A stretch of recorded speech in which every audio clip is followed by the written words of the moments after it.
We meet again at last. The circle is now complete. What's the world coming to? Well, you got a problem with what I did, Anthony? No. Hey, no. Fucking rat anyways. Whole family's all rats. Would have grew up to be a rat. Stupid bastard. I can't fucking believe it. Gee, I'm real sorry your mom blew up, Ricky. Now you're gonna dig the fucking thing. You're gonna dig the hole. You're gonna do it. I got no fucking line. You're gonna do Fuck it. yes, I'll take the fucking hole. I don't give a fuck. I realized that what was living behind that boy's eyes was pure and simple evil.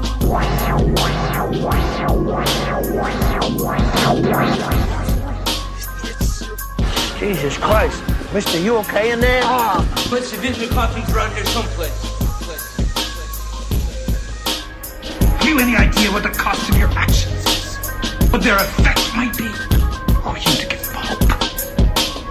What do you give them? We give them happiness. And they give us authority.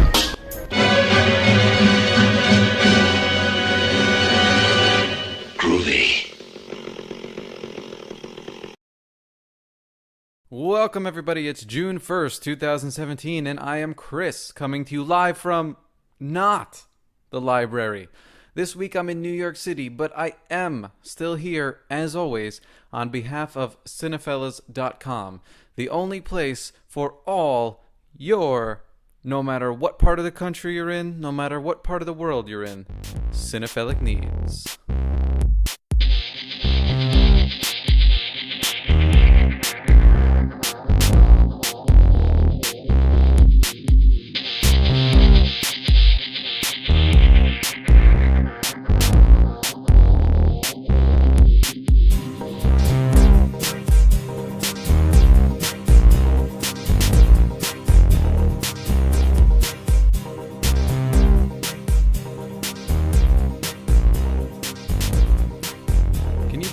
Already the end of spring and almost the beginning of summer. The solstice is only about 3 weeks away. And you know what that means. It's wedding season. Yay! You're going to get all the joy of taking time off from work, buying domestic gifts from Pier 1 to fill out living rooms and kitchens, and spending thousands of dollars to travel to exotic locations that you wanted to visit anyway, but now you can't really enjoy them because the whole time you have to be at a rehearsal dinner or some kind of an event surrounding the wedding. But don't worry, you're going to have a great time at the receptions. How do I know that? Because I know that you're going to go to Cinephellas.com and read all the latest news on film, television, and pop culture.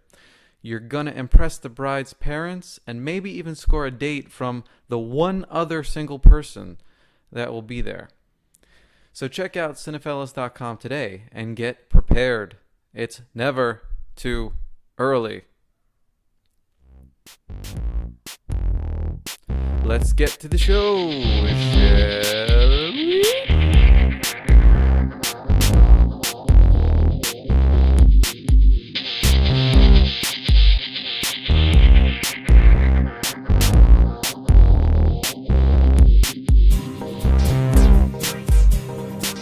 On today's episode of the Cinephellas Podcast, we've got my conversation with Bobby Vinetz, known by his stage name as Bobby V. He's an up-and-coming stand-up comedian in the Los Angeles area that performs regularly with the Rebels of Comedy Review, organized by another insanely funny man that you've seen on shows like Comics Unleashed, and that man's name, TK Matson. Hello, TK. If you're out there listening somewhere, thank you for being you. But first, you heard me say at the top of the show that I'm in New York this week. So right now I'm recording this in an apartment near Columbia University. It's a really beautiful part of the city, uptown, sort of right at the threshold of Harlem, which is a beautiful area to check out as well. A lot of great food, a lot of great restaurants. I'm in town for two reasons. The first is the New York Book Expo. So the New York Book Expo, for those of you that have never heard of it, is one of the premier networking and informational events in the publishing industry. Right now, I'm in the process of submitting a book on New York music and art for publication, so hopefully that goes through. And that means I wanted to come out and be a part of the festivities and hopefully educate myself on the world of publishing, because much of the event will be focused on the future of the industry as we move more and more from print to digital. That's hard to say. The second reason that I'm back east is really close to my heart. It's for my best friend's wedding. That's right. I'm honored to be the best man for someone that I've known for almost 20 years. You know, in kind of putting together the best man speech over the last 8 months, I've gone back and forth trying to figure out how do I possibly summarize 2 decades of someone who I consider to be a brother. It's going to be really interesting when I get up there and try to talk to the other humans in the room about why this particular human is such an important part of my life. But fingers crossed, it'll go well. So let me publicly congratulate here and now Ian and Molly on this huge step, or as the president would say, huge step. But anyway, back to today's conversation. You know, we at Cinephellas have the opportunity to talk to a lot of filmmakers, writers, and performers about movies on this show, also television, you know, things that are contemporaneously out. But another great opportunity we have is to talk with artists who are on the rise, you know, those that are on the verge of hitting their strides in their careers. Now, Bobby V has only been performing stand-up for about a year or so, but he's already generating a pretty big buzz. For example, he just scored his first slot performing at the legendary Ice House in Pasadena on June 24th. So I'm really excited to check out Bobby V at the Ice House in Pasadena. Now, if you've never been to the Ice House, that in itself is a treat. It's one of the most historic comedy venues, not only in Southern California, but also the world. You have people like Steve Martin, Gary Shandling. I mean, I'm not even going to try to name all the people. You know, in LA especially, you've got the Comedy Store, which is another crazy historic venue that Bobby V has performed at several times. And the Ice House is going to be a great addition to his resume. As I said, that's on June 24th. So congratulations to Bobby V. And between the wedding and Bobby's show, there's so much happiness going on these days. It's a truly great time to celebrate life. That sentiment of celebration and positivity just drips off everything Bobby does. Not only is he hilarious, but I have to say that he's one of the most level-headed human beings that I've had the privilege to know. It's hard to find genuine, emotionally intelligent people in Los Angeles. It's true. But he's definitely one of them. When this conversation is posted, I'll make sure that I have some links to Bobby V's sites so you can check him out. Also follow him on social media. And you'll be doing yourself a huge favor if you do that.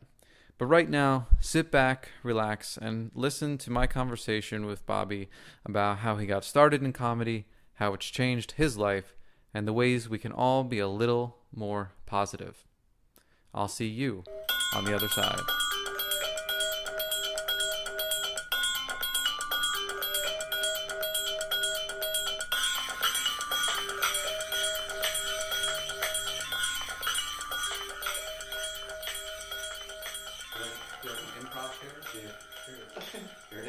Chairs.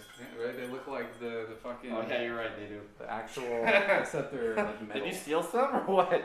Have a seat over here. I just wanted to feel the chair. Yeah, man. That's nice, man. It's smooth and it's also... It's heavier, though. So if you try to do improv with these chairs, yeah, you would like bang and clang and then you like fall over on them and shit. That's true. And then you'd be dead. Yeah, don't kill your improv crew, man. Don't kill them. That's Bro. a cool spot you got here, man. I like it. Thank you. You're welcome. Yeah. I enjoy it. It's different now.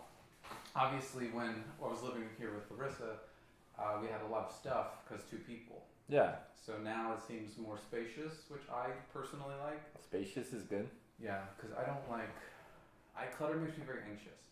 Yeah. You know, I'm not into it. Yeah, makes sense. It makes me soft in the pants. That's not good. That's not a good day. It's not a good Monday, Tuesday, Wednesday happy days. That's not. No, maybe a Sunday evening, but that's about it. No, still not even. Nah, it's not a good life at all. Period. Not a good day. Yeah, don't be like that, bro. Did you see? Well, you see, this is the part of the tour, right? We have kitchen. Yeah. We have, I guess, dining space here. You got was that the Brady Bunch? You got the Brady Bunch right there. Yeah. Let me just tell you real quick. Yeah. That is one of my favorite images ever. I got it in St. Louis at this random ass record store. Yeah. I was just flipping through, and it was all like Now imagine this: you're flipping through all these pictures from the '60s and '70s. You got like Jimi Hendrix, Led Zeppelin, Yeah. and then you see the Brady Bunch. Yeah. And I was like, you know what? I was raised on the Brady Bunch. That's true. I need them in my home. That's fair. It's very homely. It's very like they are family. The Brady's are the family. We are all Brady's. That's the way we all became their bunch. That's true. It's because there was a lady. You know, I recently. I forgot how the song goes, but Yeah, it's a very in-depth song. It's kind of like a Mozart piece. yeah, like each note was well thought of. Very involved. It's true. Yeah, there's not a bad note because I mean it's so short in the beginning of the show that they have to get it dead on, otherwise the show would be a total disaster. So. Well, it's amazing that they were able to cram all that information into that. What is it? 30 seconds of That's intro. true. Because no other like opening song of any show really describes the show, except maybe Saved by the Bell. Yeah. Yeah, because they cram a lot of information in that one too. Saved by the Bell. That's a quick song. I was trying to sing it, but I just. What, Saved by the Bell? Yeah. I don't even. I just know that it was quick and there was something about a bell.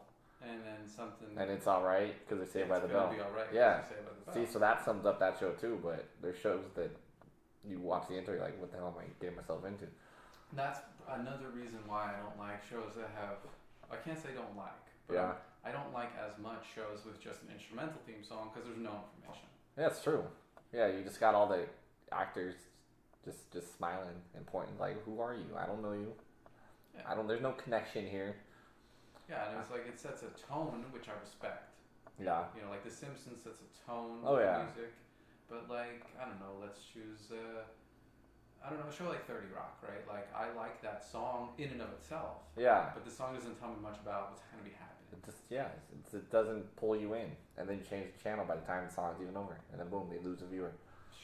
They don't know what they're doing. You need to work That's why on that shit, man. I don't understand why I'm not a network executive.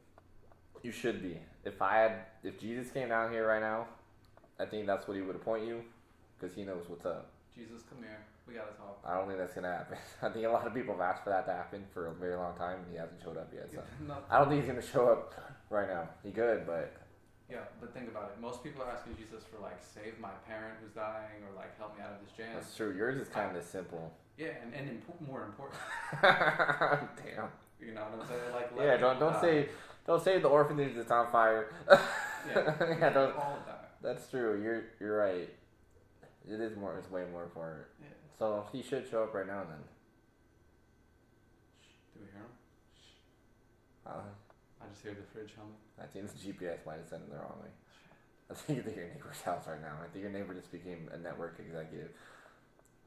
Yeah, my whole career's ruined. Yeah. Jesus can't navigate.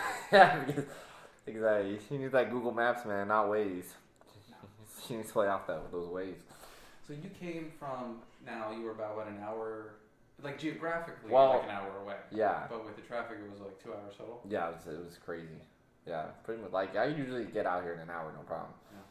Well, also, too, you're driving usually like at night, right? Yeah, that's true. Yeah, because right now all the traffic's going my way, so that's perfect to come this way. Yeah, but if I try to come this way in like the morning, that's when all the traffic. So I always come the opposite times. The traffic is trying to. Which is great if you can swing that as a regular thing. It's great in LA. Oh yeah. Exactly. So I'll take it. So what's the name of your actual hometown? Palmdale. Palmdale. Yeah. It sounds so have nice. you heard of it? Have you even ever heard of Palmdale? I mean, you know, I've heard of like 29 Palms, which still is very weird. That's to me. not. It's not Palmdale. That's not Palmdale. It's not. And there's Palm Springs. That's not Palmdale It's either. not Palmdale. Yeah. But the larger question is, what's with all the palms? There are no palms. Funny story. Okay. Our city was founded off of idiots. Okay, tell me more. We live in the Mojave Desert. It's the high desert over there. There's Joshua trees everywhere. They thought they were palm trees. They called it Palmdale off of Joshua trees. But it's better than Joshua Tree Dale, so I'll take it. But still. Who are these fools that thought those were I don't palm know. trees? I think they were like German. What's the word I'm looking for? The German guys that show up? German. The Dutch Amish guys? No, they're German. Well, yeah, but like you know how they like in Pennsylvania they're called the Pennsylvania Dutch. It's like EUTCH because it's like Deutschland. Oh no, I'm not. No, it's what are the guys that show up? The Mormons. No, like just the guys that show up to places that have never been founded before. Oh, well, generally Like, explorers. yeah, well, I guess explorers. Okay. They found Palmdale, I guess. They walked into Palmdale, and that's how. Yeah, it's those German guys. I don't know like exactly what German guys, but I just heard they were German. I don't even know if that's true. They were all named Adolf, most likely. Yeah, exactly. Yeah. So that's the story I heard. Like I said, I never quite Googled it, but I can imagine that's pretty accurate. Well, in post, we'll do research after today, and then we'll kind of like type out all the information we need to know. Yeah. Find out that everything we said was fake, but it's okay. Fake news, bro. Yeah, exactly. Yeah, the world's full of it right now, so it's cool. So we're just going with the trend. Exactly. Yeah. Exactly. So I'll take it. Right. I'll take it. So growing up in Palmdale, okay, so Yeah. now I'm thinking about Palmdale. It's close enough to LA where you're. It's an hour away, pretty much. So you're getting the culture.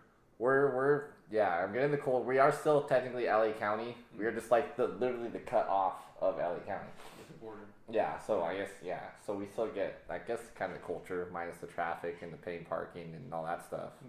So I mean it's a cool little city. I mean I've lived there since I was 4, so I've definitely seen it expand over time, and it has gotten worse because it's so cheap to live out there. A lot of people move from out anywhere in LA, like the bad parts, and they go end up in Palmdale. So That makes sense. it's not the prettiest city anymore, but I mean it's cheap to live. It's not that bad, but so it's a cool little city. Like I said, I've been there since I was 4, so it's Well, home. yeah, I mean it makes sense. I mean because coming from the craziness of LA, you just want to have something more relaxed that you can call your own. Oh yeah. Plus I got it. Well, comedy's not paying the bills, so I have a job that actually does pay the bills out there, so that's good. Until you work for NASA? no, I don't work. I work for Northrop, man. Northrop. Like out there, like aerospace, everything. There's a NASA building. There's Northrop. There's Lockheed. It's a bunch of aerospace, and then not too far from there, there's Edwards Air Force Base. I don't know if you heard of that. Mm-hmm. Yeah, that's kind of out there too. So it's a aerospace city. So I feel like that's an interesting story. But before we get to why you do that work, Yeah. when you were growing up in Palmdale, you're about an hour outside of LA. When is the first moment? Maybe it's with family, maybe it's through television, maybe it's through another medium, right? Like when's the first moment where you're exposed to comedy? To comedy? Yeah. Do you remember? Like stand-up comedy? Really? Or Just any like the first time that you were like humor, the first time you recognized humor and you thought, wow, that's interesting to me. That was I forgot how old I was. It was the very first comedy show I went to at the Laugh Factory. I was young. It's when Dane Cook was at like the height of his thing. Yeah, like when his first CD came out, like I remember my buddy bought that CD and like we listened to like nonstop.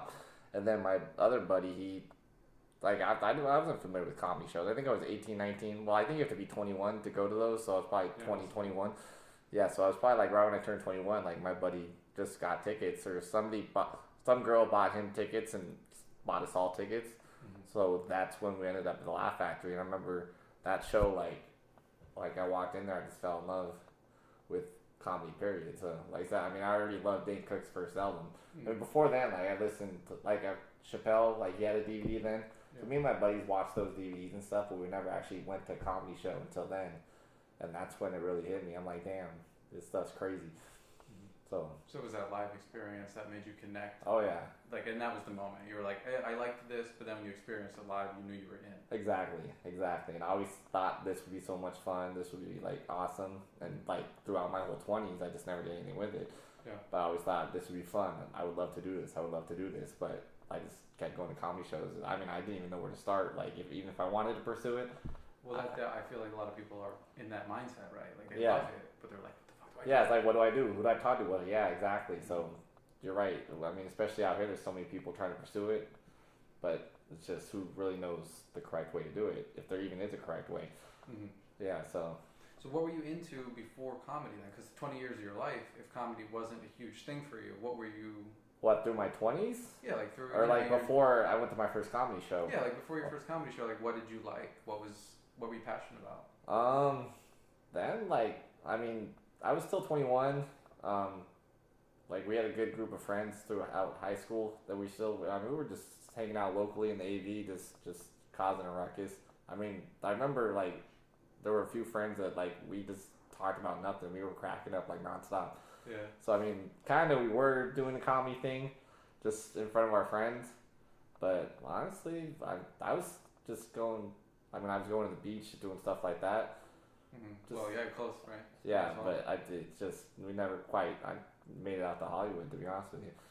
So I mean, we were just hanging out, really. I mean, I wasn't really pursuing anything. Well, it's kind of like I identify with that completely because growing up, I was about 40 minutes outside New York. Yeah. And so it was always this presence. You know, like for instance, all the news and culture came from New York to me. Yeah. And then I felt connected to it, but at the same time, it was always somewhere I had to travel to. Exactly. So it's always over there, Mm-hmm. and you probably didn't quite make it over there that often.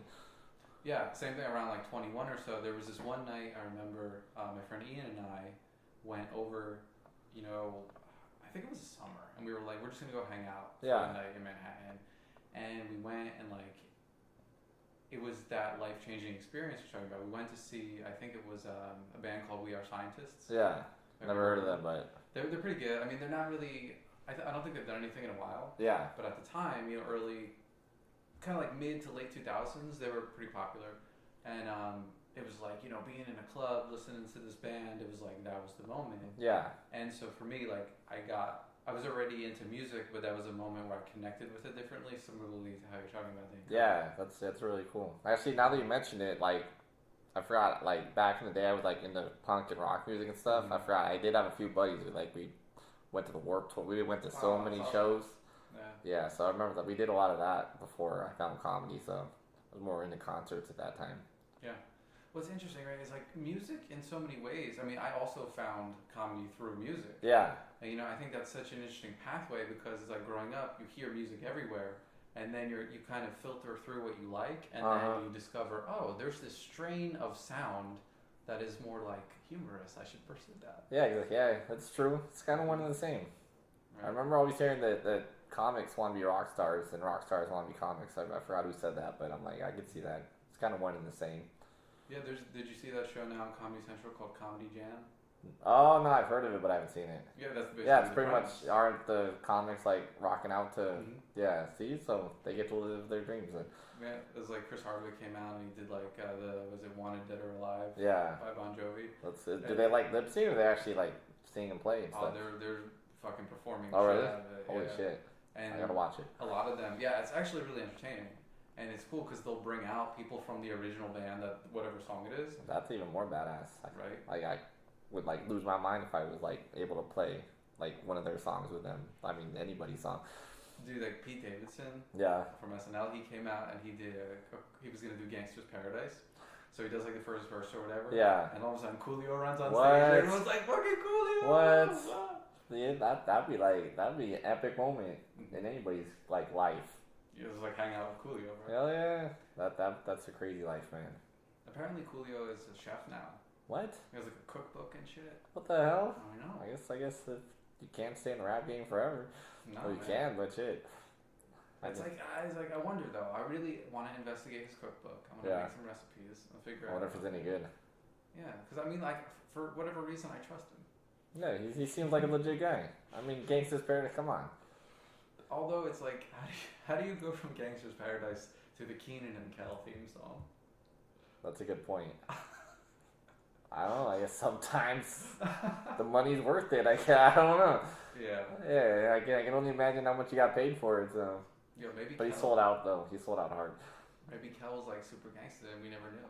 That could have been it, because we know Keenan's not. No. Yeah, but Kel, nobody knows where he's at. Yeah, because he's so gangster, he's like invisible. That's true. He's with Tupac right now, probably. Right? Yo, speaking of Tupac, made me think of the hologram, Yeah. which made me Coachella. think of Coachella. Yes. Made me think of a story I read about 3 months ago. It says that they're trying to put together an Andy Kaufman and I think it was Richard Pryor hologram comedy tour, That'd be crazy. right? Damn. No, I don't know. I want to, no, Red Fox. I think it was Red Fox. That would sell out real quick. I'd go watch that. Would you like that would be interesting? I wonder how well it would play to a live audience because music is one thing because you have the sound, but Yeah. to just have the hologram up there speaking. That's true. How are they supposed to stop for a pause break? I mean, like laugh pauses, you know? I mean, like if it That's was a good point. if it was sophisticated enough where they were able to just generate like that, so that the hologram had a sentient way of pausing. Yeah. That'd be kind of cool. But do you think it's up to that level yet? Yeah, I'm like, now they would like keep going and get like the audience would be laughing and then we'd miss a joke because they keep going. Yeah. So yeah, you're right. That's a good point. I mean, it's a good concept, but you're right. I don't think that will work too well comedy wise. Maybe one day. Yeah, because you're right. Music, you're just singing your song. Yeah, but yeah, well, hopefully one day, then they could bring back all the great comics that a lot of people haven't seen. I always wanted to see George Carlin. I never got to see him. You would love to see George Carlin. Yeah, he was top one of my favorites right there. So he was an inspiration to you as a comedian? There's been so many that I look up to. Yeah, let's talk about that. Tell me about who you... I know it's kind of like one of those things where you get asked. Like, you always think about it, and then someone asks you, and you go blank. Yeah, it's true. Yeah. Well, there's just so many. Like, I mean, well, of course, Dane Cook. And then, I don't know if you heard of a Filipino guy named Joe Coy. He's kind of up there right now. But I remember, like, when we saw Dane Cook for the first time, Joe Coy was actually part of that show too. Yeah. And he was like nobody. He was just trying to do his thing at the Laugh Factory, and like we thought he was funny. Me and my buddy's Filipino too, so of course he thought he was the best.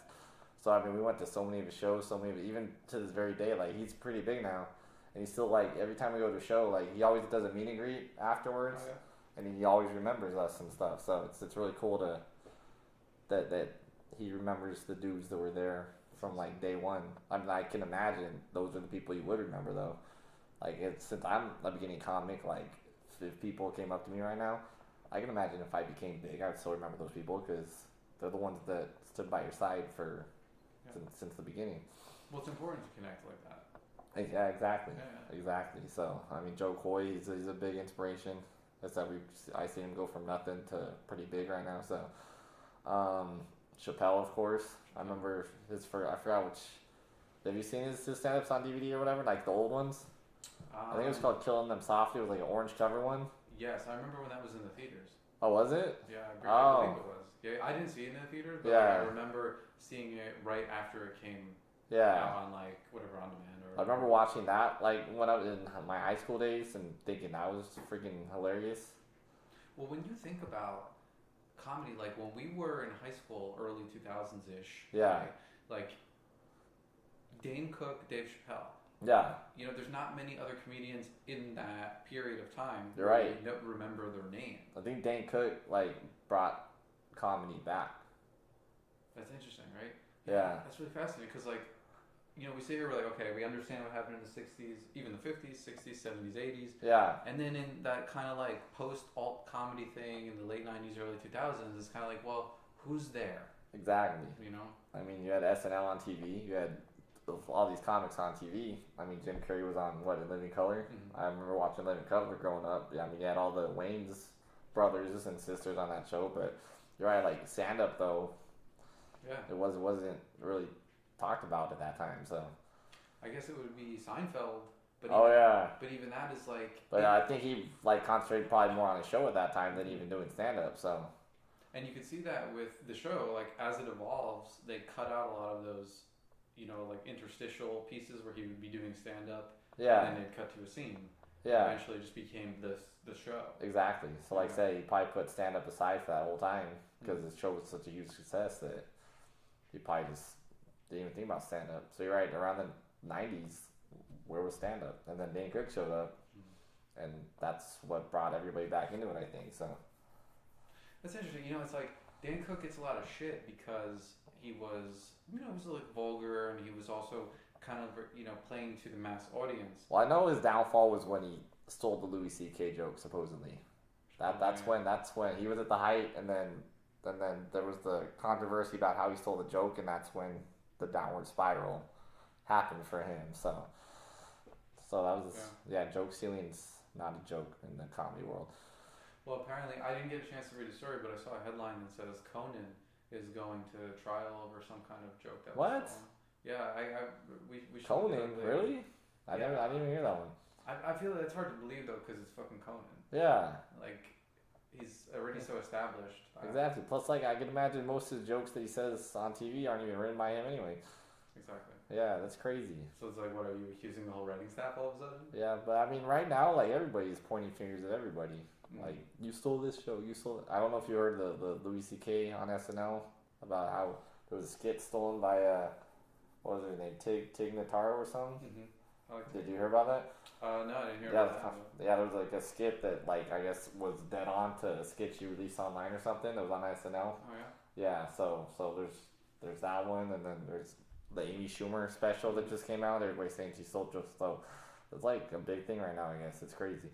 Well, it's like with the internet, it's like, we were talking yesterday, and we were talking about jokes, and you said to me, just put it up on Facebook, see the reaction you get. Yeah. So that's a great idea.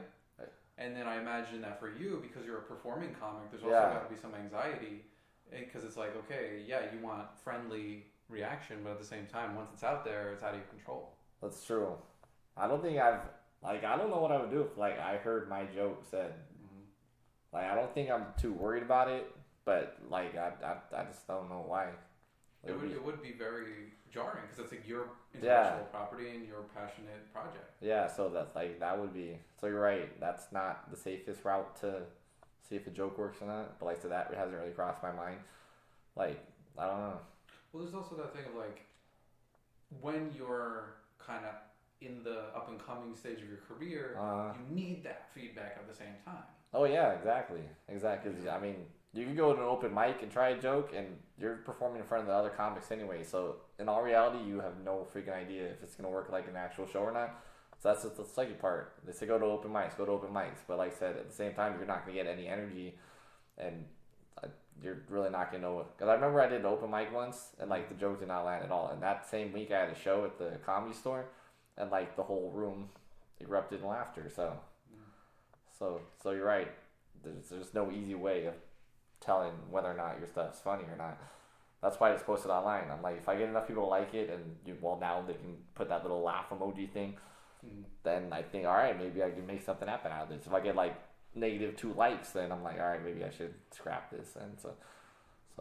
Is that how you've constructed your set that you are doing at this time? Somewhat. I've kept some jokes from the very beginning when I took that comedy, what was it called? Comedy class with Rob. Yeah. Yeah. So I mean, there's some jokes from the beginning that I like so much that I haven't scratched yet. And like I said, I've been doing comedy for like a year and a half. So I mean, that's a long time to keep a joke. But I'm new, so I'm like, I don't think too many people have heard that joke. And I mean, if it's fresh ears in the audience, it really doesn't matter because it's new to them. So I mean, if it's with my friends that are at my show, then I want to try new stuff because they've already heard my shit so many times. But like I said, if they haven't heard a joke that I've had for like 2 years, like, why not use it if you know it's gonna work? Yeah, that's interesting too. And then as you're saying that, I'm thinking like, okay, you mentioned Rob, our friend Rob Jesse, who you perform with pretty often. Oh yeah. And so like, I've noticed after seeing your guys' shows, there's sort of like these little, I don't know if clique is the right word. But, you guys perform as part of the Rebels of Comedy series. Yeah. You perform as part of the Flappers kind of crowd. Yeah, there's so many different people putting together shows. It's crazy.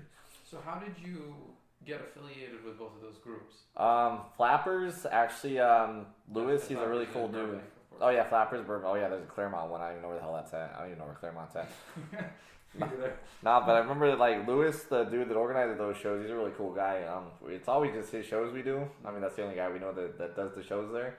But I remember like online in Facebook, there's like different comedy groups you could join. Oh, yeah. And I remember Rob actually joined one of the groups or something. He found Lewis. He posted, "Hey, anybody want to do the show?" And then Rob hit me up. He's like, "Hey, let's do the show." I'm like, "All right, cool." So I mean, we did that probably like, I think. Oh yeah, Facebook reminded me that our first show there was like a year ago. Oh shit. Yeah, so I mean, we've done maybe like 4 or 5 shows there with him. Yeah. But I mean, yeah, a year ago, like, yeah, we just hit him up and he invited us to hop on his show, and that's how we found him. So Rob actually found that guy, and actually Rob found the Rebels of Comedy too. Yeah. Yeah, I remember he's got a buddy that does comedy out in Whittier where he lives at, and I remember he was part of the Rebels of Comedy show. So me and Rob just went to go support at the Formosa. And then, I mean, we're like, this is a cool spot. Let's see how to hop on the show. So I remember the guy that hosted the show that night. He, I I remember his name, so I just found him on Facebook, and then I messaged him. I'm like, hey, bro, how do we get, like, it's a cool show you guys are doing. How do we get on the show? And then first he wanted a video or whatever. I'm like, I don't have a video, but I'll send you one whenever I get it. So I'm like, damn it.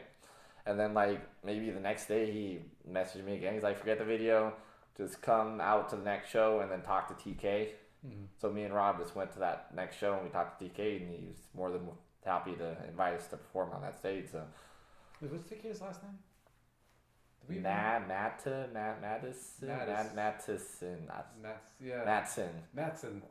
Something like that, man. TK Mattisson. Just call him TK. Yeah, it's like such a unique. It's like most names, like if you have two initials, are kind of weird, but TK just sounds so cool. Yeah, it does. Yeah, it sounds like a cool ass name. It's like, fuck, you don't even need a last name. Yeah, so that's why we struggle on his last name right now, because he's just TK. He's a really cool dude. But yeah, I mean, that's how we found. Well, like I said, Rob pretty much found both shows, but the Rebel of Comedy, I'm the one that pursued them and said, hey, how do we get on the show? So that's, I mean, that's pretty much. It's weird how you find shows. So this is interesting because it's like, I'm sure everybody in stand-up. So now, obviously, right, we can go into like improv and sketch later. Yeah. Like specifically with stand-up, it's kind of like every person for themselves. It really, I like that though. Yeah. Yeah. I mean, you could work at your own pace. You can move at your own pace. Like, if you don't want to do it, then you don't do it. If you want to freaking go hard on it, go hard on it. But yeah, you don't have to rely on anybody. That's the really cool part. Unlike, like you said, improv, where you need a group and stuff. Like, I mean, I don't know much about improv, but like I said, I think I'd rather work on my own pace. And then if you have a bad show, that's kind of on you. So it's all on you. Everything's on you. So I kind of like it. I don't know why, but I like it. Well, it's like a personality trait. I think so. It's like you like to be in control, and you also are like, sink or swim. I got this. Yeah, you're right. You're right. Because you don't want to be responsible for that guy over there. That's true. But I mean, in all reality, you want a great show from all the comics, though. So, I mean, you kind of want everybody to shine. But in all reality, that's on them, though. So what's the camaraderie like? Like, obviously, so you're doing all these shows. Like, so for example, last week. Yeah. 2 weeks ago, when I was at your show, The Rebels of Comedy, there's different people there than the previous time. And comics or the crowd? Well, a few. Well, right now I'm talking about comics. Oh, okay. A few of them were the same. As usual, but you know, it's like always a rotating cast, right? Yeah. So how do you sort of form camaraderie when, like, every time you perform, you never know exactly who you're going to be kind of bonding with during that experience? I mean, I love meeting new people. So I mean, it's an honor. Like, if I go to a show and there's new comics, I mean, I would love to meet up with them. I mean, even if some comics I've already done shows with, like, I don't know. I think it's easy. I don't think it's hard to vibe with the comics. I mean, there's some. I mean, you would think comics are like really in it for themselves, but in all reality, like, a lot of them are helpful. A lot of them, especially the up and comers like me, like, of course you want to shine with everybody. So, I mean, if you see somebody doing great, you meet them, you get their information, you freaking go hit mics with them. So it's fun. It's a fun little community, I think. Yeah, absolutely. Yeah, it's totally true. Like, and I think a lot of that has to do with like stage persona and presence. Yeah. A lot of people construct this kind of harder edge, and they're up there yelling or they're saying something controversial, and then they come off stage and they're like teddy bears. That's true. You know. That's true. Because, I mean, I can imagine Anthony Jeselnik is an asshole. He's on stage.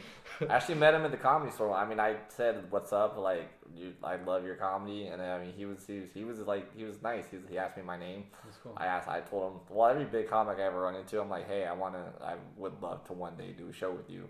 I just tell him that just for the hell of it. And then Jeselnik, he was just super chill. He's like, that'd be awesome. And like I said, he asked me my name. That kind of stuck in my head because, like, not too many people care about what your name is, you know. So, So you're right. Like I say, you could be an asshole on stage, but off stage, like, it's all your persona. I wonder how hard it is for them to go. Now, it's a different thing if you're talking about like a stadium show, but if you're talking about just doing a kind of a smaller show at the Comedy Store, which is great because it's intimate. Yeah. Right?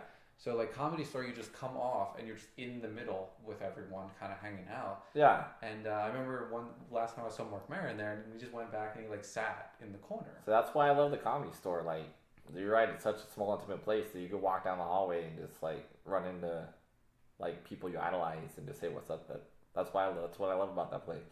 Yeah, I wonder if for them is it hard to just turn that stage persona off and be like, oh, now here's a real person. How are you doing? I can imagine. Yeah. Yeah, because I mean, even when I get on stage, like I just do my thing, but after that, I'm like, I mean, I'm still feeling the high or the low. If I had a great show, of course, I'm feeling that energy, and if I had a crappy show, I'm like shit. Mm-hmm. But I mean, sure, because you get on stage and you're still just you. So yeah, you're speaking from your heart. Exactly. So it weighs on you. Exactly. So I mean, I'm not to the Mark Maron caliber, but I would hope that. Not yet.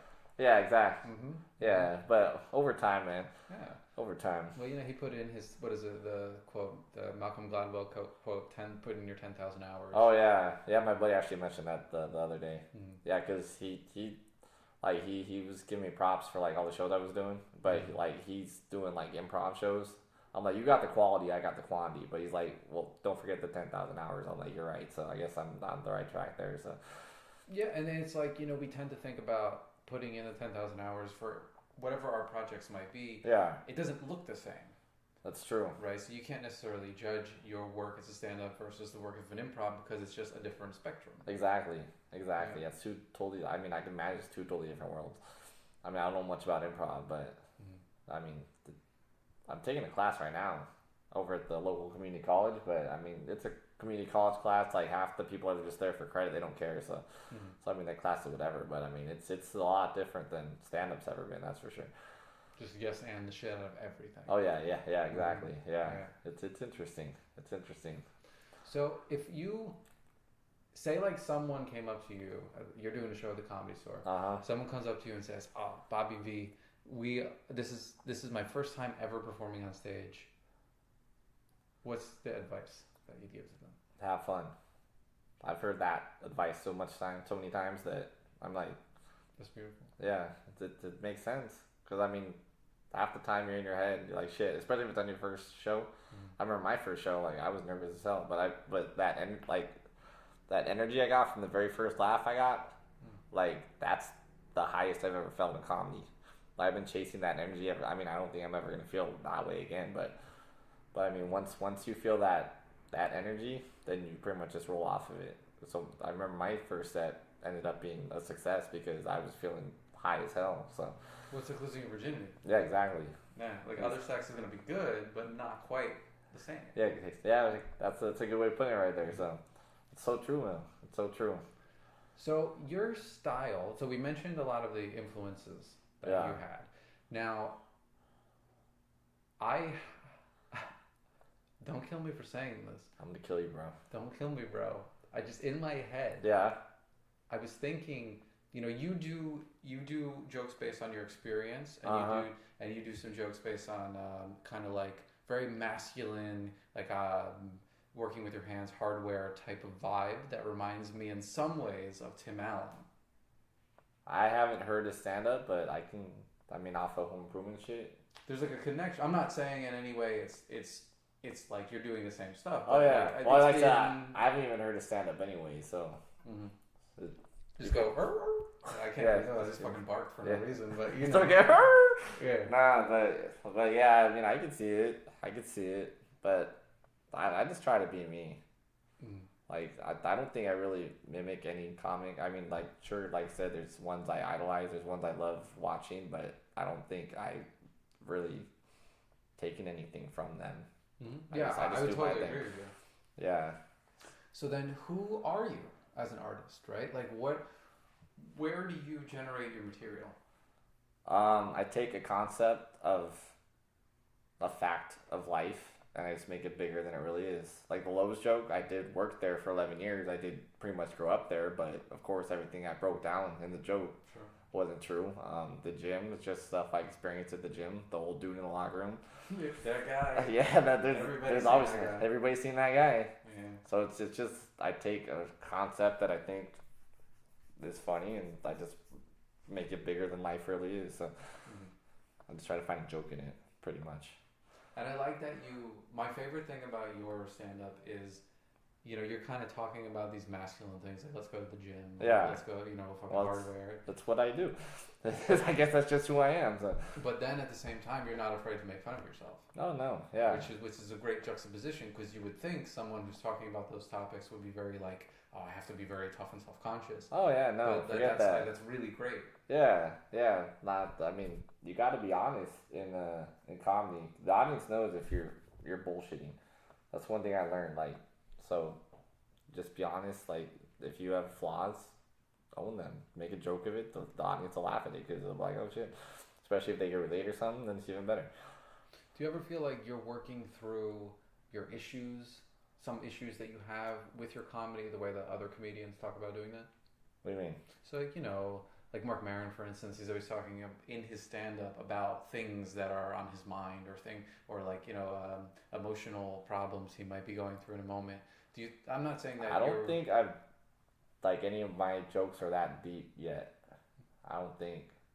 I mean, honestly, it's basic stuff, but I don't think I've ever like thought of something like a problem in my head and be like trying to find a joke in that. Is that what you're talking about?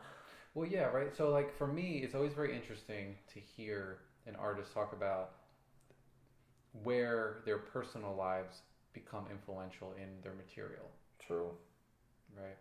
And and you're right. I love that you said not yet, because it is definitely a maturing process. Oh yeah.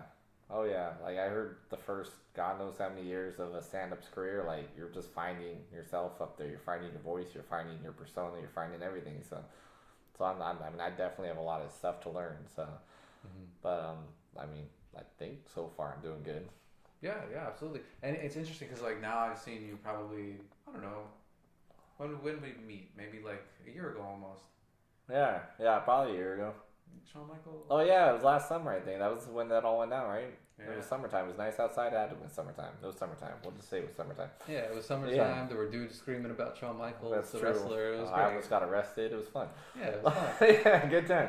But I remember, kind of like watching you from then until now, like little things, like the way that you play with your hat on stage, like all of that is interesting. I lost the hat, except that night because I was burnt. Like, the night he I saw me, remember. otherwise I wouldn't have wore the hat. Yeah. After your buddy told me like he couldn't see my eyes, I'm like, all right, the hat's gone. And after that, it was gone.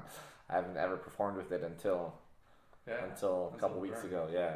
But that's so fascinating, right? Because it's like the self-awareness that you're exhibiting and doing that says a lot about your growth. And now I've only seen you for a year, and you've been doing it even before that. So it's like the evolution. Oh yeah. And to me that suggests that you're an artist that's gonna grow and go places. I would hope so, because I mean, I still feel the same on stage. Like, I don't feel like I've changed from day one to now. But I mean, people that have seen me continuously, they give me props. Or like, you've definitely improved. I'm like, I feel the same up there. Yeah. So I mean, I guess you just change without even acknowledging it. It's crazy. Well, that suggests becoming more comfortable with yourself. Oh, and yeah. you're not thinking about how you're changing. That's true. Yeah, like I said, sometimes it still feels like day one up there, but I guess I still do better than I did in day one. So it's really cool. It's interesting. So in the possible evolution of you becoming more personal with your material, do you also feel like at some point you'll be interested in addressing any of the political stuff that's going on? No, I want to leave that shit out. Like, people don't want to go to comedy show to hear the shit that they can just turn the news on. I don't want to go to comedy show and hear political this. Plus, I don't even really follow politics that much anyways. I probably should. But politics has never really been my thing. But yeah, it's just, and I don't want to be like every other comic too. Like, you go to the, like, of course I'm new in comedy, so I mean, of course most of the shows I have are newer comics, and like there's so many Trump jokes that, like, I want to be different. I mean, I'm like, who else is gonna joke about those? I don't know. Yeah, so true. I just want different stuff, because I don't want to hear the same stuff everybody's already been talking about. Yes, I was watching an interview with Steve Martin recently, and he's talking about, when he first started out, he did like the long hair, tie-dye hippie thing in the late 60s. And then he was talking about a moment he had where he looked around, similar to what you just said, and he's like, everybody has the tie-dye and the long hair. So George Carlin, that was his style. He totally changed it. Yeah. You know, and it's like Steve Martin had that moment where he was like, I need to cut my hair, wear my suit, and be the anti of what's going on. And he built his whole career off of trying to be that difference. That's good, because I mean, look at any big comic in the business. Like, none of them are really that similar. True. That's why like people fall in love with this comic, because he's totally different than everybody else. So, like, yeah, every big comic, like I don't think two of them are really similar at all. So that's the thing too.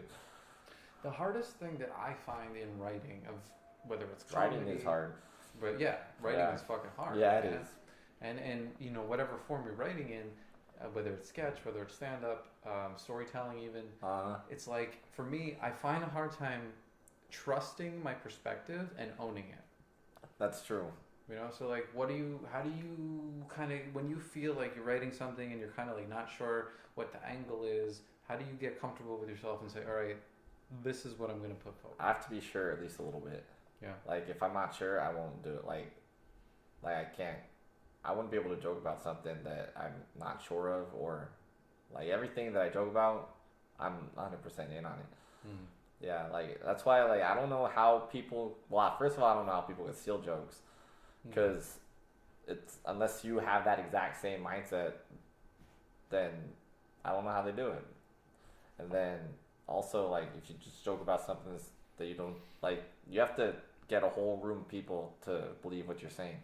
You have to get them on board, and if you don't believe it, then they're not gonna get on board. So I don't think it's possible to even do comedy if you're not 100% sure of what the hell you're doing. And with comedy too, it's like, say you were a lecturer and you're just up there talking about, I don't know, George Washington. Yeah. And you could go up there and you could kind of like just spit facts and be very generic. But if you're a comedian and you're trying to own a room like that, people will see right through you if you're not genuine. Exactly. Like immediately. Yeah. Yeah, then they won't laugh. They won't be connected with you. Yeah, like if they are looking at you on stage and you're like expressing them that you feel either angry or happy or sad or whatever it is toward what, then they'll be like, shit, this guy's not messing around. But if you're just up there and you're like, yeah, they know. All eyes are on you. That's a very nerve-wracking thing too. Yeah, and you know, thinking about audience, you know, now in 2017, we have to think about not only an audience where you're performing in a room, but with all these media outlets, you know, everyone's talking about, oh, what fucking web series did you do? Oh, yeah. What fucking tweets did you put out? Are you on this podcast? Yeah. Are you on YouTube? Are you on this? Yeah.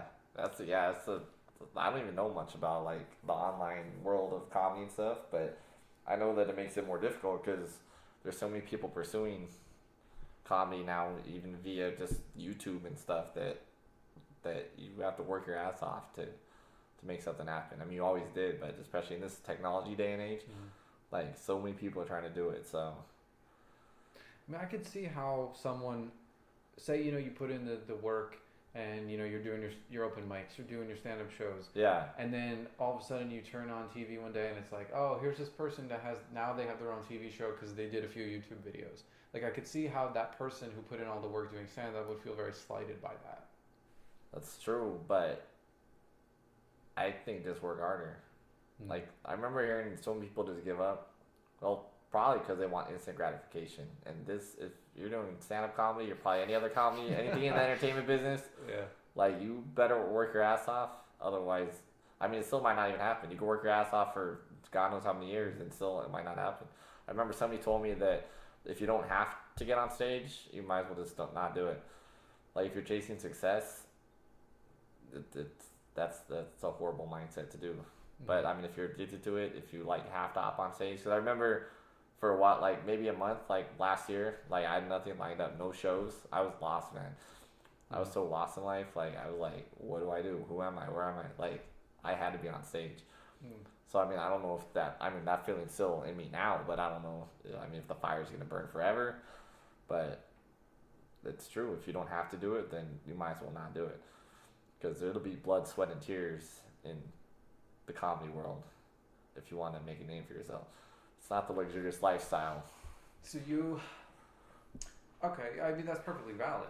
Yeah. I mean, I think that it's hard because, you know, here we sit and we can both identify we have certain passions. Yeah. At the same time, though, we don't know what lies around the corner. Oh, yeah. I mean, your opportunity could be like going to this show that you're like, nah, I'm good. That's why I like to go to any show, even if I'm not in the show.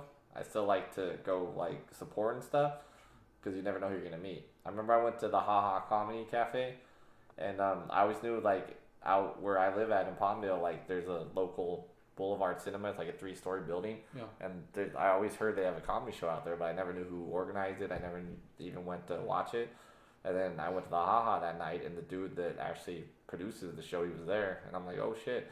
And then ever since then, I've had maybe like a monthly gig over at the Boulevard Cinema. So like I said, you never know who you're gonna run into just by even just going and supporting other comics. I mean, you never know who you're gonna meet. You meet some other cool comics, and they could tell you, hey, I got a mic here.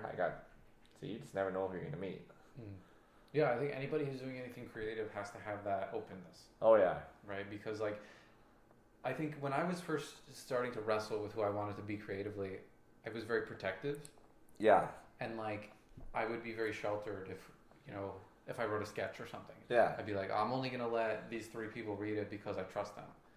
But you quickly learn that that's only going to hurt you. That's true. Yeah. Yeah, because I mean, somebody with connection, somebody you don't even know who they are. You could have them read it and they're like, this is good, and then you never know who you're gonna get introduced to. You never know who you just showed it to. Yeah, you just never know. So, at one of your shows recently, yeah, the last one that I was to at the Sycamore Tavern 2 weeks ago. You had a heckler, and so I forgot about the heckler. Right, and so obviously in comedy that's nothing new. That's not like a crazy thing. Yeah. But I imagine though it's got to be, like how do you kind of handle that without getting in your head and saying, oh shit, like I don't know how to do that yet. Right, that to me seems because like most comics they like freaking talk smack to the heckler or something, but I'm not really a smack talker. I'm not a shit talker. Yeah. So I'm like, yeah. So if somebody says something in the middle of the set, I mean, sometimes I just like ignore it. I mean, thankfully, like out of the year and a half I've been doing it, I've only maybe had like 2 hecklers, thank God. But yeah, I still have no idea how to handle that. Like I said, so usually it throws my joke off. Mm-hmm. It's sad. But it's crazy though. Like speaking of hecklers, I had a bar show last week, I think it was, and like if you want to learn how to deal with hecklers, do a bar show. A bunch of drunk people. Yeah, like that room was so loud, like people wouldn't shut up. I mean, thankfully, like some of them were laughing at your stuff and keeping quiet, but like there were so many people just talking and talking and talking. Like it was interesting. Yeah. Yeah. So I mean, those comedy club shows compared to a bar show, like I would take those any day because yeah, those bar shows are rough. It's got to be hard too because like even though those people are drunk, it's like. Do you ever feel like it's a reflection on you? In other words, do you take it too personally sometimes? I want to say no. In the beginning, I did. That's awesome. Yeah, in the beginning, I did. Now, if I have a bad show or something like that, like I kind of shrug it off. Like sometimes it gets in my head. I'm like, shit. I'm like, that show sucked. But I mean, like half the time, I could just shrug it off. Because I remember, like I remember like the very first bad show I had, it sucked actually. It was a few months into my comedy thing. Like I don't know how I had good shows until then, but it was maybe like 3 months into my comedy, and my dad came out from Texas. Oh, yeah? Yeah, it's the first and only show my dad ever saw, and like I couldn't land any jokes whatsoever. It was rough. I don't know if it's because my dad was in the audience, but yeah, I remember like for a week straight, I was like, I quit. I'm not gonna do this. I quit. But then I'm like, nah, I got this. But like I think if I had a bad show now like that, like I did with my dad's show, like I'd get over it like by the next morning. So so over time you just learn a show is a show. Yeah. I'm also having more shows now than I did when I first started too. So I that probably makes a difference too. I mean I'm more comfortable because there's just so much stuff that's changed within a year that I think I could just say F it to a bad show and go on to the next one. Yeah, and you also, it's like having a supportive infrastructure of people booking you is like they'll see you, and if you have a bad show, and then they book you the next week, you're like, oh, well, that signals that it's just kind of par for the course. Oh yeah, exactly, exactly. I mean, even the bringer shows now, oh shit, I didn't bring anybody. Like the last show I had, that you thankfully showed up to, like when I only brought you and you brought your friend or whatever, like two people, like I'm like, he's never gonna book me again. And then he actually hit me up today, TK. He's like, hey, I want to book you again. I'm like, really? Because I mean, he wants like 5 people, and like bringer shows, like sometimes they really care if you bring 5 people or not. But I'm like, and I think like the more, especially people that run those shows, they have been there. Yeah. They understand the process, so they're like, oh, get right back on. Do it. It's gonna hurt, but let's go. There's only one dude that really got super mad when I only brought 2 people. It was at Ice House in Pasadena, but it's like. Because my buddy, he did a lot of shows with this guy, so I just added him on Facebook because that's what I do with comics. Like, if I hear their comic, I just add. Why not? So, like, I remember I added him, and, like, maybe the next day, he's like, hey, you want to hop on the show? I'm like, all right, I'm down. And then it was, like, the day before Thanksgiving last year. Yeah, the day before Thanksgiving. Yeah, so, I mean, some family it was in Pasadena, and some of my family lives out there. So my aunt was going to bring a few of her daughters. And they all flaked on her. So only my aunt showed up, and then I went with my other friend. So I told the dude, I'm going to bring 5 people. And then he's like, okay, cool. And then when I got there, I'm like, yeah, that 5 kind of turned into 2. And, like, his face just dropped. Like, I've never seen any booker ever get, like, that mad. Yeah. That I didn't bring the 5 people. But I'm like, it's the day before Thanksgiving. Like, but he was mad. I'm like, he, like, had an attitude that whole night. I'd never want to work with that guy ever again. So. See, that's a shame because it's like, you can ask people, but you cannot control people. Oh yeah, exactly. Yeah, and I mean, even people flake last minute too. Like, I'm gonna be there, I'm gonna be there, I'm gonna be there, and then like they either don't show up or they hit you up like last minute saying, "Oh, this came out." I'm like, but I mean, it kind of hurts me too. I'm like, let me know in advance, because I already told this person this many people. So I mean, it kind of makes me look bad when I could have. Like, let them know beforehand, So, I mean, I understand stuff comes up and people do flake, but let me know, Well, I think it's also, too, people that don't do these shows as performers don't really understand what it means to have a bringer those numbers show, matter, yeah. You're right. So, like, in your own words, how would you describe a bringer show and what it means to your performance that night? I actually talked about this stuff. I mean, some bringer shows are legit, like, there's people that book some of my bringer shows that I go to that I totally love. They've been doing it forever. But I mean, bringer shows, a lot of the time, the quality is not going to be great. Yeah. Because the people booking those shows only care about how many people are in those seats. They don't care. Like, if you're a new comic, like, you're going to bring a lot of people because nobody's seen you. Mm-hmm. So, I mean, I know some of those bookers, they go around and scout new comics. And so, like I said, I mean, they're brand new, so of course the quality of the show is not going to be up to par, but those seats will be filled and they will get paid. So it all depends. But I mean, there are some bigger shows that it's just a solid show, so it all differs. But most of the time, it's just not great quality, but the seats are filled because there's new comics and people want to go support their new comics. Okay. That presents a real problem, right? Because I'm thinking about, a minute ago we were talking about career trajectory. We were talking about, other mediums. But it's like, if your career in the early stages is at the mercy of what other people do, in other words, like if people are not showing up and therefore you're not getting time on stage, therefore you're not getting time to develop, that seems incredibly unfair. That's true. But that's when you reach out to this person that books this show, you reach out to this person that books that show. Like in the beginning, like you just stick with one person that says, hey, you want to hop on the stage? You're like, hell yeah, I do. Because that's the only person inviting you to hop on their stage. Mm-hmm. Like, I mean, I'm at the point where I'm like, just let me hop on any stage. I don't care. I don't care if it's a bringer show. I don't care if the quality, like, if the quality's bad at a bringer show, like, I'd like to think maybe I could shine. Sure. Like, that's a good point. Yeah. Yeah. So I mean, like, it's like I'll still go to those new bringer shows or whatever.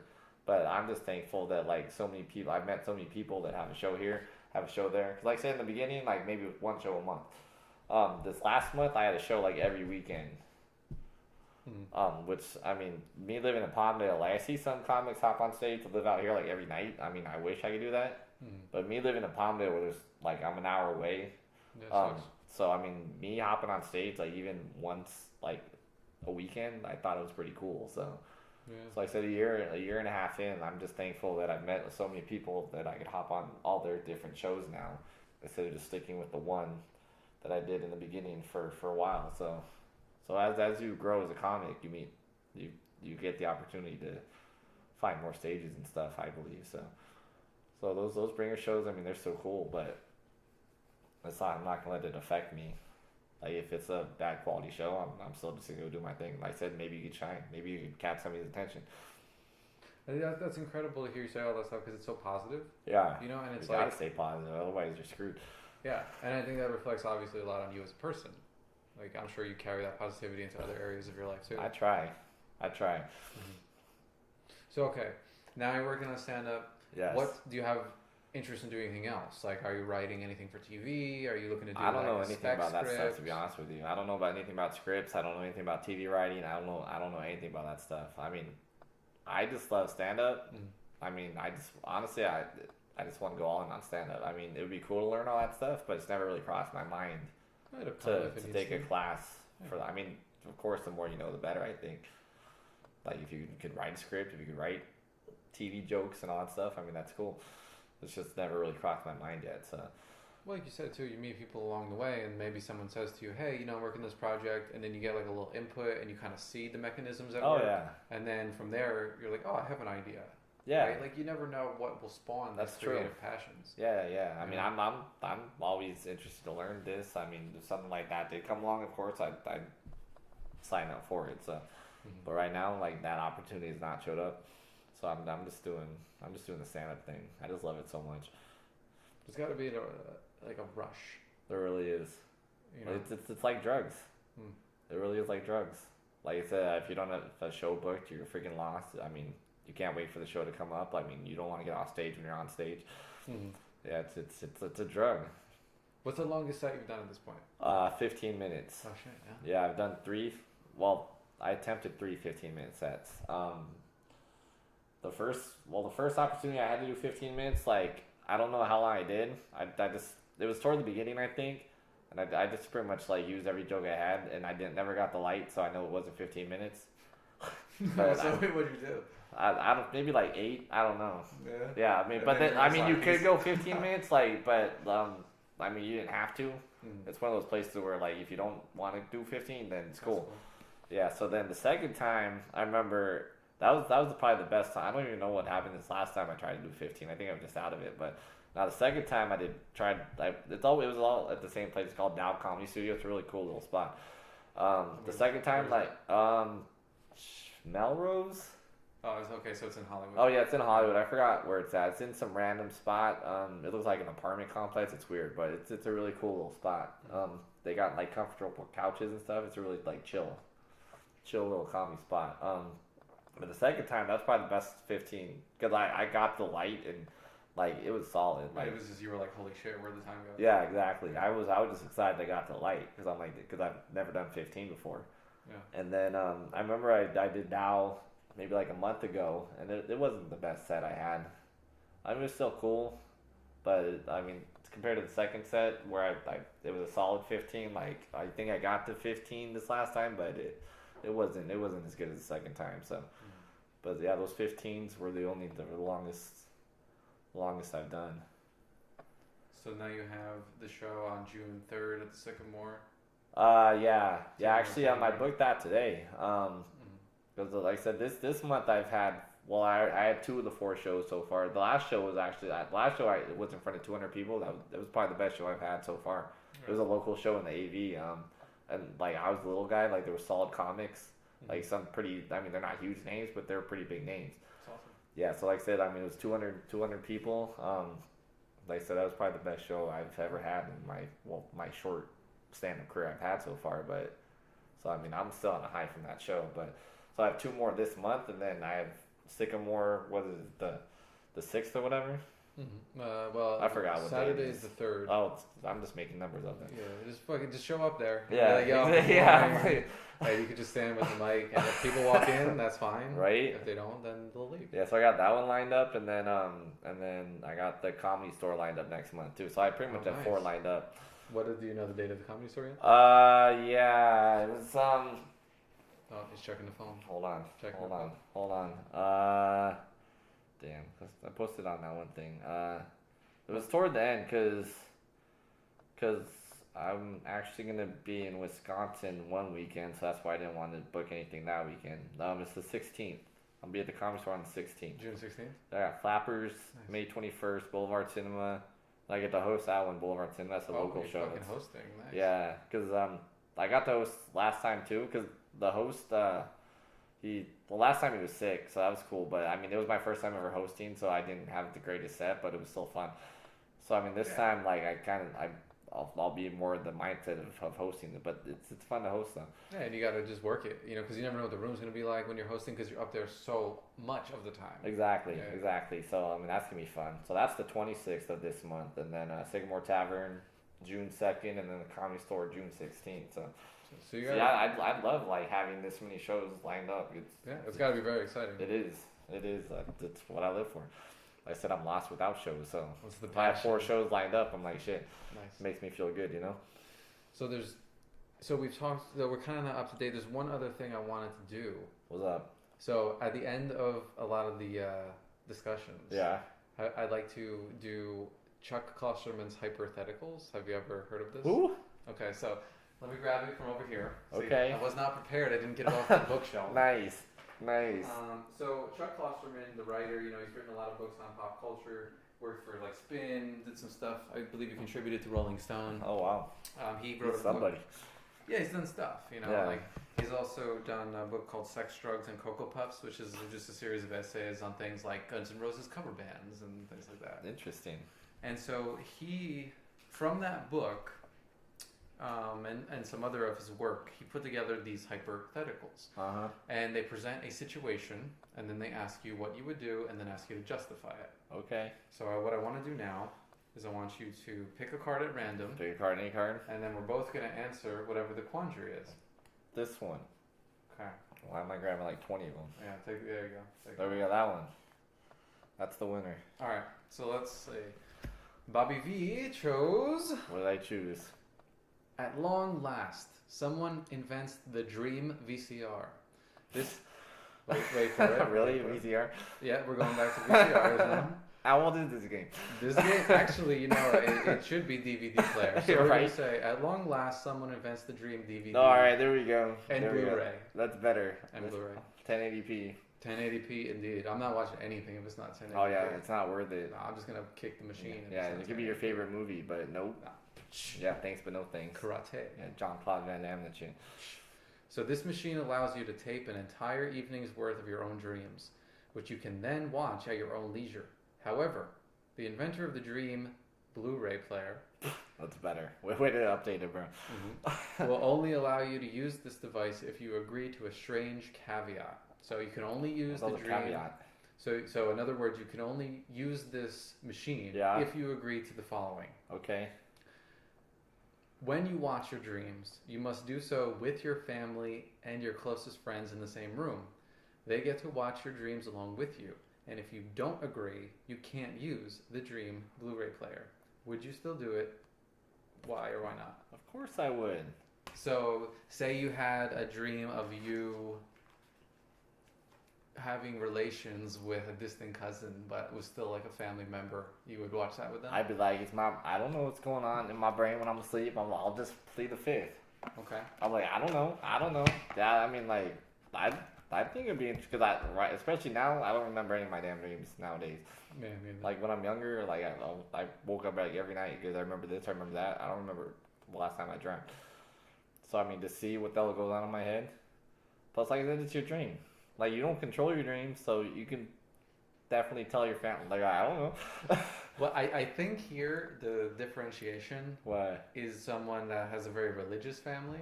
Oh someone well, who that's doesn't. not my family. My family's That's old what I was- fashioned. That's what I was They're gathering. not religious. They're old fashioned though. They don't believe in drinking or any of that stuff. But I still would not mind. So I wouldn't care. You were raised Amish. Yes. Oh, nice. I remember one time I drank too much and ended up getting a hospital.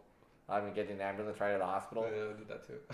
Yeah, and then then I tried to hide it from my parents, and I forgot I was living at home. I mean, it was addressed to me in the bill, but they still opened it, and then they claimed I should go to AA for like a month straight. They thought I was. I'm like, no, I just drank too much, but nah, they thought I was a straight up alcoholic. Yeah, they were so mad at me. Like, yeah, it was fun. It's a snap judgment that they make. They're like, oh, one thing happened. This must be what always goes on. It's funny. Because my buddy was on the raves back in the day, and I just drank at raves. I didn't do the bad stuff. Yeah. But like, I just told my parents I was at a bar. Because if I told them I was at a rave, that would not be a good time. I wonder, like, my parents probably wouldn't even know what a rave was. So they'd probably be like asking their friends, oh, Sonia, do you know what a rave is? Do you know what a rave is? Really? Yeah. Actually, I would think my parents would know. I would think. Actually, now that you mentioned it, I don't know if they would know. There's been news stories on it, on raves, so I would think they would know. But now that you mentioned, I don't know. So we're going to do a person on the street type interviews where we're just going to go up to older people and say, please describe a rave. And you should. That'd be fun. That'd be fun. All right, note to self, project. All right, we're doing it. Let's do it. See, now when I think of this question, I think, my initial thought is absolutely, I can't control my dreams. Yeah. Whatever happens is a composite of several things. But then I was raised Catholic. Yeah. And my dad's side of the family is the one, like my mom's side was cool, like we were saying about your family. Yeah. My dad's side, though, would hold anything against me that they could. Even if it was a dream. I believe that.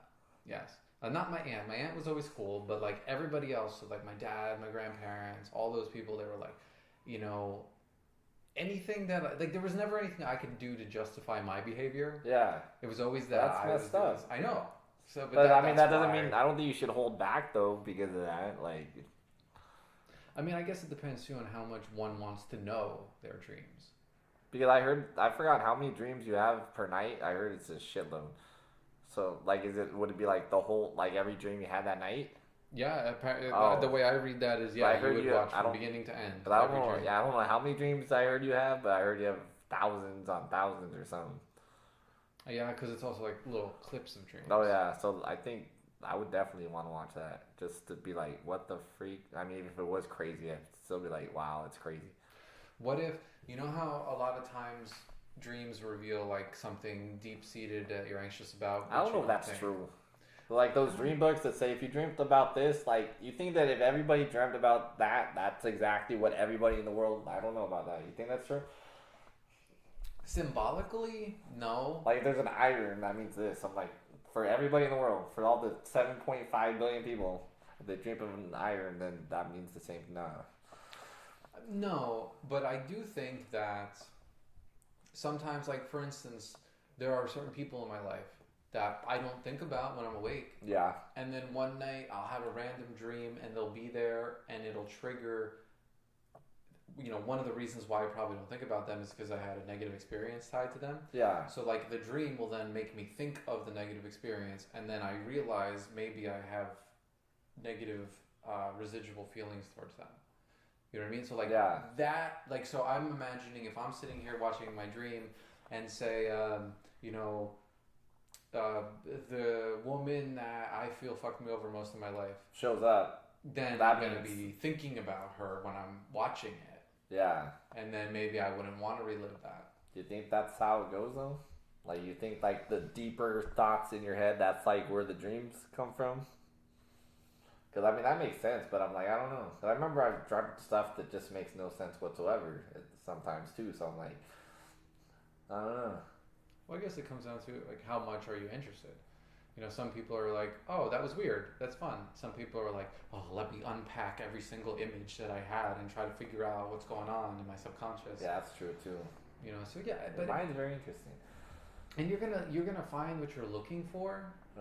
In the sense of if you imagine that there's a deep-seated issue, say with like a parent, you're gonna find it because you're gonna like search for it. Yeah, and then like pull it out. Mm-hmm. That's true.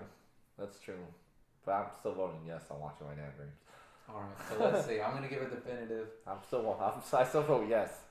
I would love to because it's the one opportunity you have, man. So final, before you commit totally to that yes. Yes. Would you be okay sitting there with your family watching you have a sex dream? So like in the dream you're having sex and your family's just like watching this happen. Yeah. It'd be weird, but I'll be like, sex? How do you think I showed up? That'll be my argument to my parents. What if you're I'm here. What if you're fucking like a fucking sheep or something?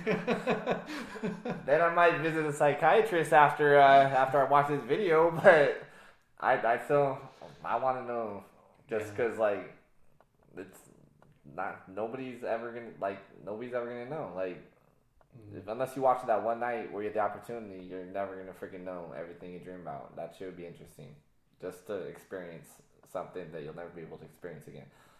Yeah. Just for that sake. I mean, there may be some fucked up shit I'm dreaming about, but I still want to see what I'm dreaming about.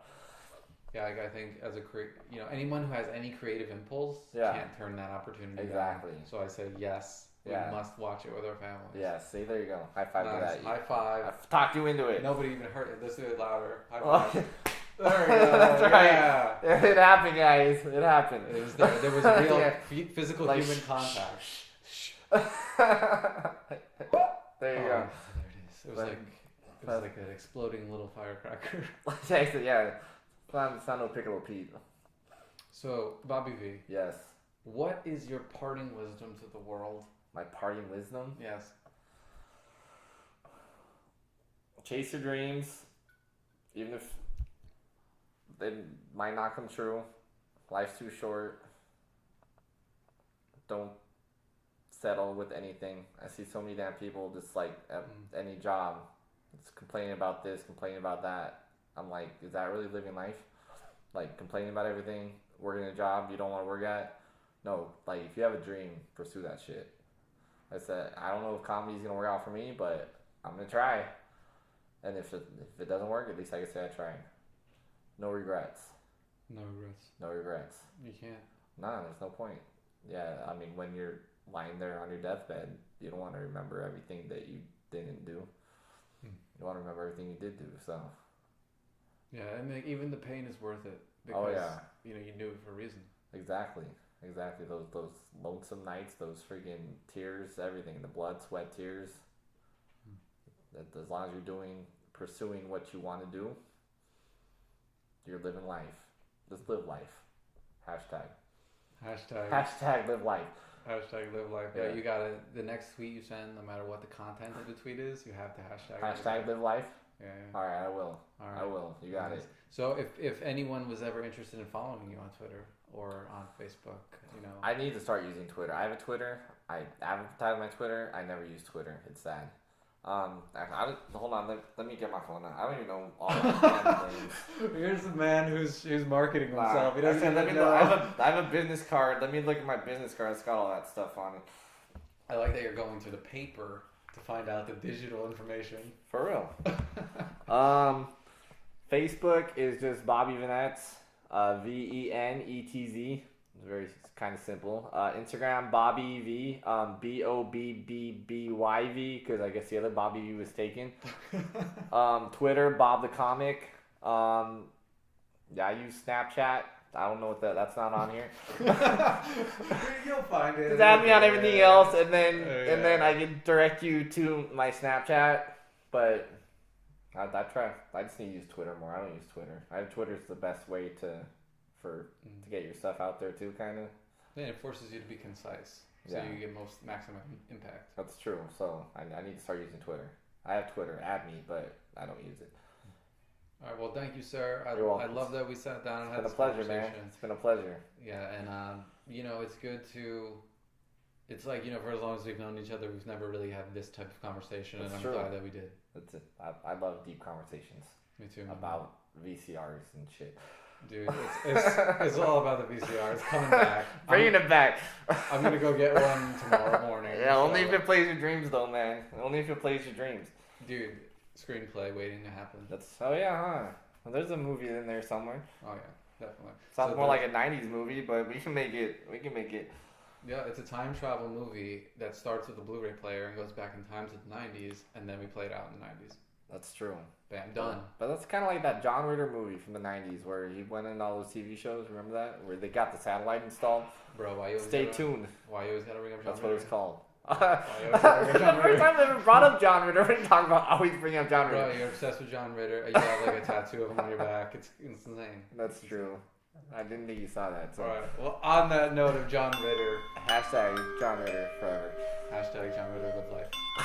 Yes.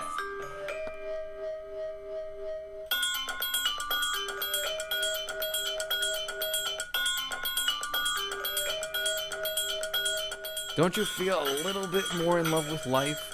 Just a little bit more inspired after hearing that conversation? Well, here, as I said, I'm going to put the links on the Cinephellas site, but you can connect with Bobby V right now if you just can't wait to read any further in the post and you're already itching with your smartphone to contact Bobby V. You can find him on Facebook at Bobby Venetz. That's spelled Venetz. On Instagram with the handle at Bobby V, and he'll be on Twitter soon. He has pledged because he understands Twitter. That sounds very pretentious. Twitter. There's so many T's to pronounce in that word. Anyway, Bobby V has pledged to be on Twitter soon so that he can communicate with the world in about 140 characters. So check him out. Alright, Cinefellas, Cinephilaniacs, Cinefellas and ladies.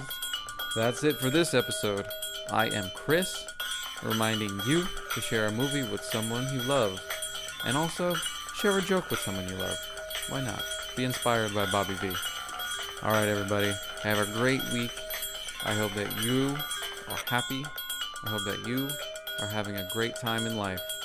And I will see you next time.